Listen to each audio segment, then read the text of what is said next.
Perigos, mistérios, lendas. Até o final do século XV, isso era tudo que existia para os europeus no além-mar. Navegar os oceanos era arriscado e caro. A grande fonte de riqueza, o que seria o equivalente ao petróleo de hoje, eram as especiarias do Oriente. O cravo, a canela, o gengibre, a pimenta. Elas melhoravam tanto a qualidade e o sabor dos alimentos que eram valorizadíssimos na Europa. Havia também a ideia de que a riqueza estava associada à expansão territorial. E, portanto, as potências daquela época eram aquelas que conseguiam reunir recursos financeiros, humanos e materiais para a atividade de conquista. O centro do comércio era o Mediterrâneo, dominado por comerciantes genoveses e venezianos. Com eles, Portugal, Espanha e Inglaterra não conseguiam competir. Para chegar às Índias, teriam de buscar uma rota pelo Atlântico. Os portugueses foram os primeiros países, nações europeias, a criar um Estado nacional. Cobrando tributos, puderam investir na criação da grande inovação da época, a caravela. Leve, veloz e ágil, era capaz de mudar de curso e dominar as marés. Com ela, os portugueses exploraram a costa oeste da África. A Espanha também foi centralizada e tentava chegar às Índias pelo Atlântico. Enviou à aventura o genovês Cristóvão Colombo, que encontrou terras, mas não eram as Índias, nem tinham especiarias. Sem imaginar que havia ali um continente, com o Tratado de Tordesilhas, portugueses e espanhóis repartiram as águas e, quem sabe, terras. A base do tratado era uma linha longitudinal, um meridiano que passasse a 370 léguas oeste de Cabo Verde, coisa que ninguém sabia onde era. Ele foi feito num tempo em que não se conhecia a longitude. Colombo e outros navegadores exploravam a América Central. E quem primeiro chegou às Índias foi o português Vasco da Gama. O caminho estava aberto, mas não era fácil. Na viagem do Vasco da Gama, metade da tripulação, mais da metade, pereceu em alto mar, em escorbuto, doenças e fome e naufrágios. Mas os navios que voltaram trouxeram uma carga cujo valor era estimado em 6.000 vezes o investimento inicial dos investidores. Cada viagem para as Índias tinha lucros extraordinários. A cada frota que saía, por exemplo, de Lisboa, se fazia um acordo com o rei e uma parte da carga era distribuída aos que sobrevivessem na aventura. Nesse período, Portugal está realmente interessado no comércio das especiarias no Extremo Oriente. E por isso, a expedição de Cabral ao Brasil tinha como destino final as Índias. Há até quem diga que chegou à Bahia acidentalmente. Há uma longa discussão sobre quem foi o primeiro a estar aqui. É quase certo que esse litoral já tinha sido batido antes. Descoberta em 1500 não queria dizer ser o primeiro a chegar. Queria ser reconhecimento dos direitos jurídicos e posse daquele lugar.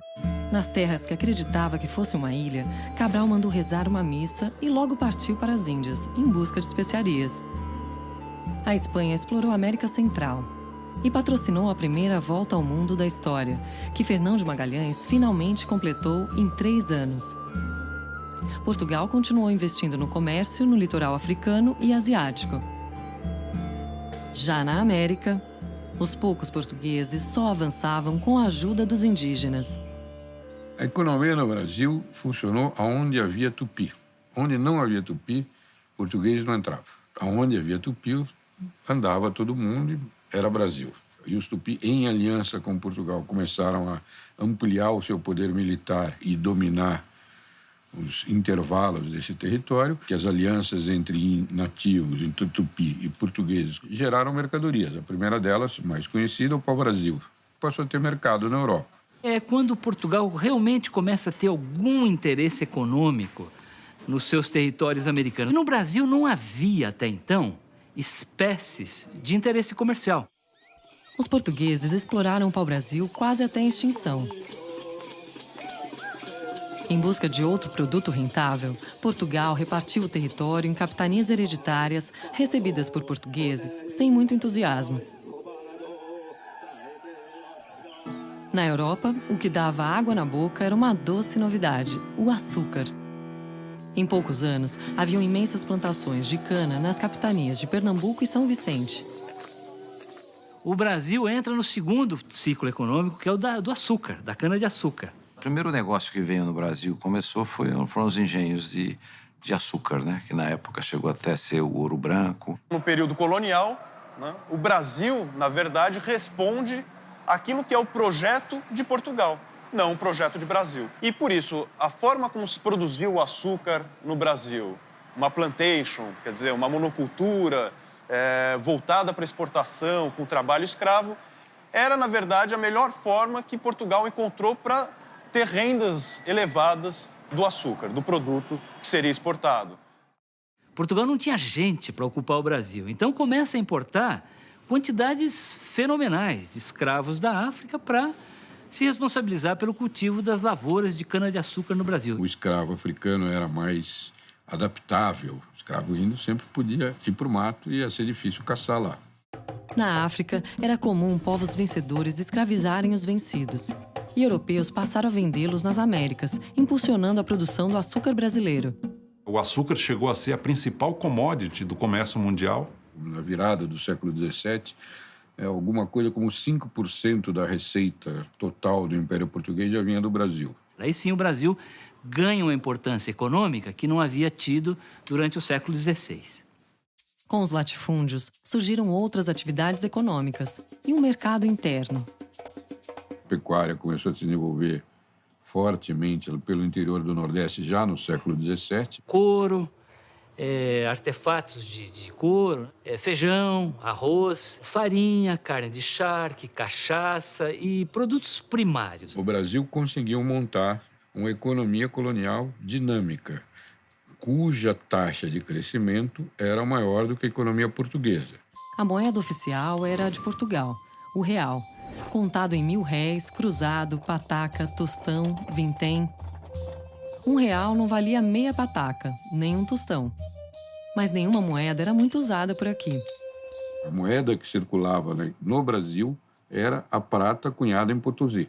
Você tinha no século XVII o Mosteiro de São Bento, no Rio de Janeiro, tem uma Capela dos Prateiros. E era um dos lugares onde se guardava prata. A Santa Casa de Salvador, que é o equivalente, vamos dizer, ao banco da época, que financiava a produção de açúcar, emprestava dinheiro, recebia dinheiro. Basicamente, essa era a instituição financeira da época. As pessoas não tinham moeda para fazer trocas. As pessoas, quando recebiam a moeda, um ouro e tal, eles guardavam e preferiam usar o escambo, a troca. Trocas físicas, escambo mesmo, trocavam carne de charca por açúcar. Na ausência de moeda de papel, as liquidações são todas feitas de palavra e a palavra é cumprida. O fiado é a mais ubíqua, a mais extensa instituição econômica criada no Brasil. Essa é a base real sobre a qual se constrói capitalismo no Brasil. Dinheiro mal passava pelas mãos do povo. Sem moeda não havia imposto, a não ser sobre o ouro encontrado. Para poder circular, ele devia passar pela casa de fundição. Só depois de cobrado 1/5, a barra recebia o selo real. Foi assim que surgiu a expressão quinto dos infernos. O quinto era a forma mais prática de você cobrar imposto. E esse imposto, em 1580, mudou de mãos. A Espanha dominou Portugal, criando a União Ibérica. O maior interesse espanhol no Brasil eram os engenhos. Existiam 300 deles em Pernambuco e na Bahia, além de alguns nas capitanias do Rio de Janeiro e São Vicente. Sob o domínio espanhol, o ciclo da cana chegou ao seu ápice. Em 1600, Inglaterra e França começaram a fundar suas colônias na América do Norte. Mas a colonização lá foi muito diferente daqui. Nosso atraso em relação aos Estados Unidos É uma derivada da colonização. Nos Estados Unidos se fez o que se chamou de colônia de povoamento. Que replicou a sociedade, a cultura da Inglaterra, que era o país mais avançado que havia naquela época. Vinham pessoas, colonos, para ocupar a terra, para plantar, para produzir. Que eram empreendedores que se independentizaram da coroa. Enquanto que os colonizadores espanhóis e portugueses nem 5% traziam suas esposas. Porque não tinha nenhuma intenção de aqui ficar.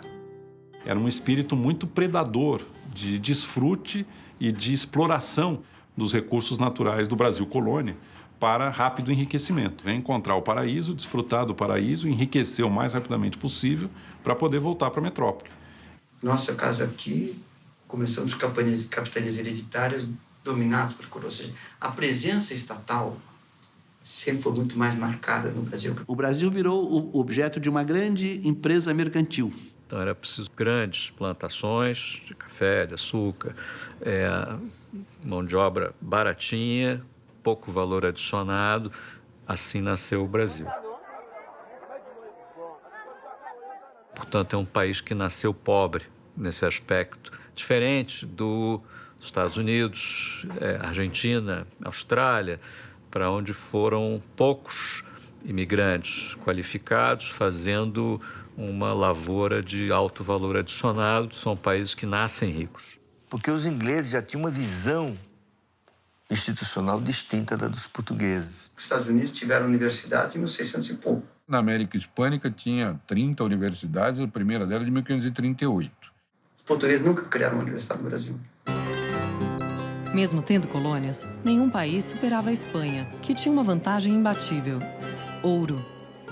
Naquela época prevalecia uma ideia de que a riqueza provinha do acúmulo de metais preciosos. Os países que tiveram acesso a essa riqueza foram muito prósperos. E daí nasceu a ideia de que um país poderia ficar rico se ele fosse capaz de exportar mais do que importava e, com isso, acumulava metais preciosos, porque as contas entre os países eram acertadas em ouro e prata, mais em ouro do que em prata.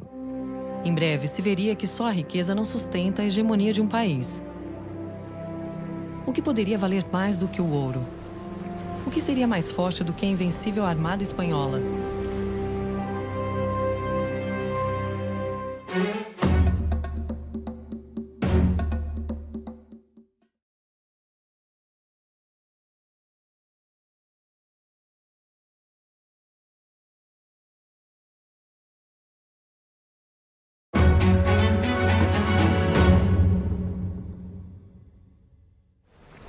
O que poderia fazer a Espanha, a nação mais rica do mundo, perder sua hegemonia?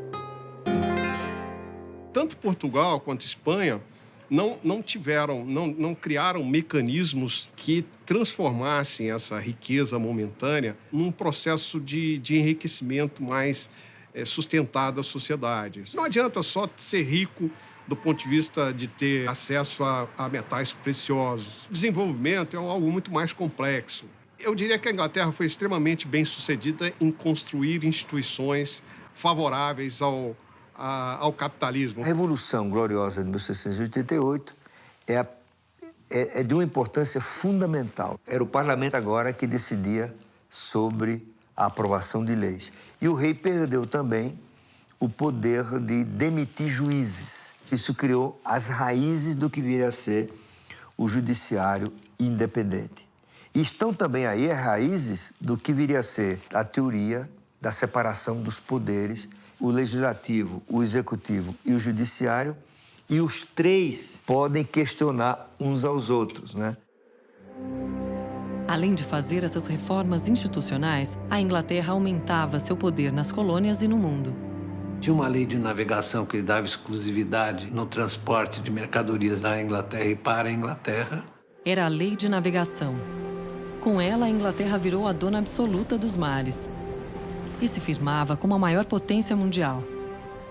O Brasil estava a um oceano e a séculos de distância. Com o fim da União Ibérica e do ciclo da cana, era cada vez mais urgente encontrar uma alternativa ao açúcar. Desde 1600, os bandeirantes procuravam riquezas no interior. Buscavam ouro e prata, mas só encontraram as chamadas ervas do sertão, como guaraná e castanha do Pará. Depois de um século de entradas e bandeiras, finalmente encontraram ouro e diamantes. Por isso, a região seria chamada de Minas Gerais. Durante o século XVIII, metade da produção mundial de ouro e diamante saía do Brasil. Quem descobria ouro tinha dinheiro, comprava em dinheiro, e tudo isso gerou o mercado interno. É só ver que onde teve ouro, teve uma vila colonial rica, Vila Rica, cujo nome era esse, tinha orquestra, ópera, um monte de igrejas, umas procissões, enfim, uma sofisticada vida social, portanto, mercado, né, em volta. A fase extrativista mesmo do ouro que foi, ela só durou 50 anos entre a entrada e a saída e só serviu para consolidar a aliança da Inglaterra com Portugal, né? O Brasil estava preso ao pacto colonial. Tudo aquilo que era produzido precisava passar por Portugal e tudo aquilo que era consumido vinha de Portugal. Todo o ouro, por exemplo, que era retirado de Minas Gerais, de Goiás, ele tinha que ser levado a Portugal, né? Portugal é quem detinha o comércio, o monopólio do comércio com o Brasil. Mas, na realidade, o que ocorria é que Portugal, muito cedo, passou a ter uma dependência grande da Inglaterra. As mercadorias que chegavam a Portugal, eram distribuídas para outros países da Europa sob controle dos ingleses.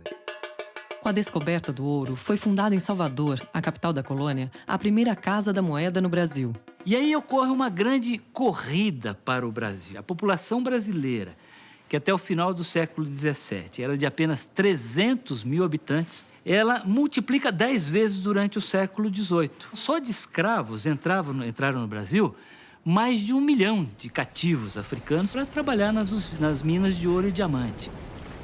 O produto escravo, no final do século XVIII, ele era a principal atividade econômica do Brasil. Foi mais importante do que o grande latifúndio. Para você ter uma ideia, o Brasil foi o maior entreposto negreiro das Américas. O controle do tráfico de escravos era feito no Brasil. Os grandes empresários, os grandes investidores de Salvador, do Rio de Janeiro, eram traficantes de escravos. O Rio de Janeiro se tornou o centro do comércio de escravos do Brasil. E os lucros ficavam dentro do setor interno da economia colonial. Não eram mandados para fora.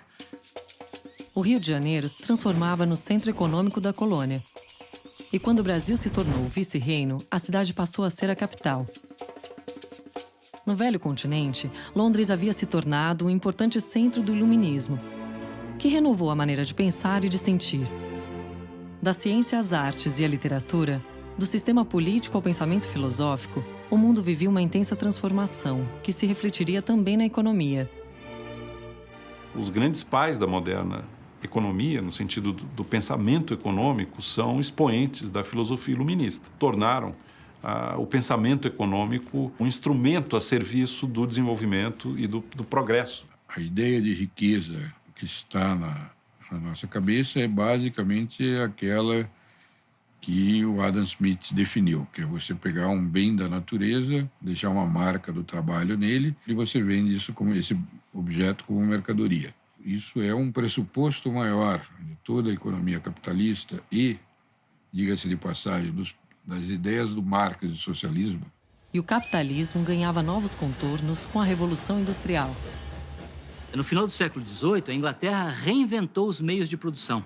Até então, toda a capacidade humana de produção estava baseada na força física dos braços das pessoas, em alguns engenhos precários, como rodas d'água e moinhos de vento, ou o uso de alguns animais como bois para puxar arados e não muito mais que isso. Então, houve uma extraordinária mobilização de conhecimento e de pesquisa em prol do desenvolvimento econômico. A humanidade conquistou uma nova e poderosíssima fonte de energia, que foi o carvão mineral.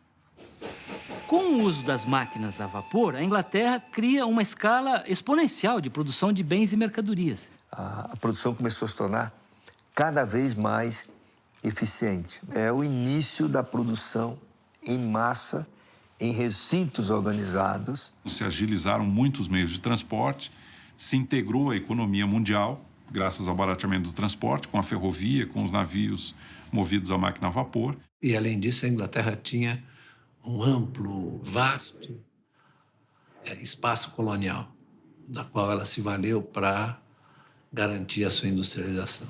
A Revolução Industrial estimulou a urbanização e ampliou a riqueza no mundo. A renda per capita, nos 3.000 anos anteriores ao século XVIII, esteve praticamente estagnada. Com a Revolução Industrial, ocorre o que alguns estudiosos chamam a grande divergência. Mesmo com tanto dinheiro e poder, a Inglaterra não conseguiria impedir a independência americana.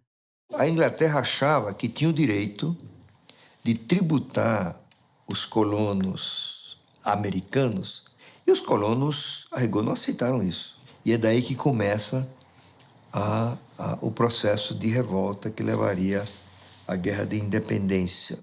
13 anos depois, foi a vez dos franceses se insurgirem. A Revolução Francesa, ela tem origem no empobrecimento, né, da população, no surgimento de ideias novas sobre participação, sobre liberdade, as ideias do contrato social.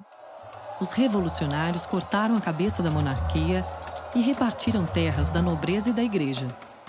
No Brasil, no mesmo ano, Tiradentes era preso, dando fim à Conjuração Mineira. A Inconfidência Mineira, ela tem inspiração na Revolução Americana, né? Isso assustou ainda mais os donos do poder em Portugal. A colonização portuguesa, ela tinha como pressuposto deixar o Brasil num estado de pouco desenvolvimento em termos econômicos. Havia uma política deliberada de impedir que os brasileiros tivessem consciência do alfabeto. A corte interessava manter uma população inculta. Manter o Brasil analfabeto, cativo, isolado e proibido. Sem capacidade de mobilizar-se, de se articular. Porque essa era uma forma de manter o Brasil sob controle da monarquia portuguesa. Não existiam universidades, não existiam bibliotecas. As escolas eram raras, isoladas, era proibido imprimir livros e jornais, havia 2 instâncias de censura, era proibido construir estradas, a não ser aquelas oficialmente autorizadas pela coroa real. Havia uma situação de monopólio mesmo de Portugal em relação ao Brasil e uma restrição muito grande às atividades econômicas aqui, né? Eram proibidas as manufaturas, com a desculpa de proteger o monopólio português. Proibição bastante teórica. No interior, no século XVII, nunca apareceu um fiscal, porque o governo nunca apareceu lá. Então... E na capital, a diferença social ficava mais evidente. O Brasil tinha uma pequena elite portuguesa brasileira. Uma população de proprietários de terra, normalmente vinculados à metrópole, à coroa portuguesa. Que estudava em Coimbra, formada em Direito e que ocupava os postos mais importantes da administração colonial.